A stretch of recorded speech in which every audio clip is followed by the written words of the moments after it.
अमीर ननद की गरीब भाभी। रीना एक मध्यम परिवार की लड़की थी, लेकिन उसकी भाभी शिवानी एक बड़े घर की बेटी।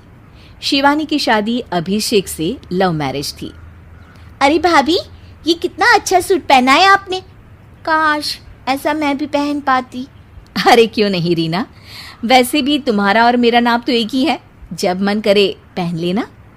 भाभी, आपको आपके पापा ने कितने अच्छे कपड़े गहने दिए हैं। मैं उनकी इकलौती बेटी जो हूँ।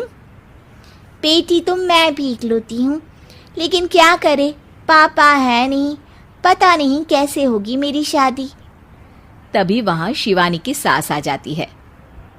अरे क्यों नहीं करेगा भाई तेरी शादी धूमधाम से, आखिर जिम्मेदारी है तो उसकी। और वो दिन भी आ जाता है जब रीना की शादी तय हो जाती है।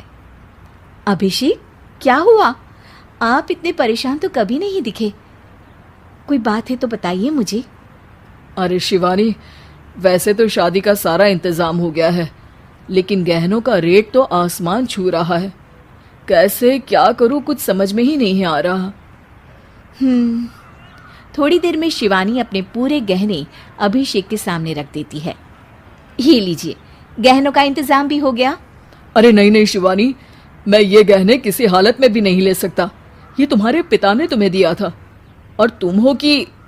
तभी वहां सास आ जाती है। अरे तो क्या हुआ, इसकी तो हो गई ना शादी, अब किसे दिखाने हैं इसने गहने। सास गहनों का डिब्बा शिवानी के हाथ से लेकर वहां से चली जाती है।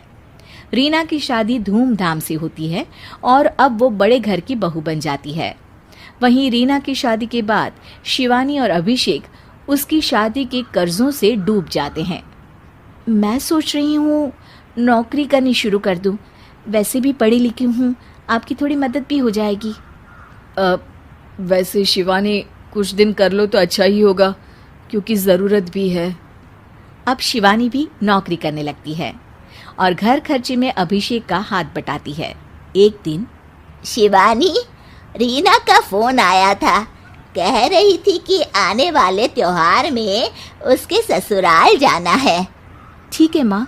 अरे ठीक तो है, लेकिन एक काम कर लेना, उसके सास ससुर से लेकर पूरे खानदान के कपड़े मिठाइयाँ सब ले आना, और हो सके तो रीना के लिए छोटे से कान में पहनने के बूंदे भी।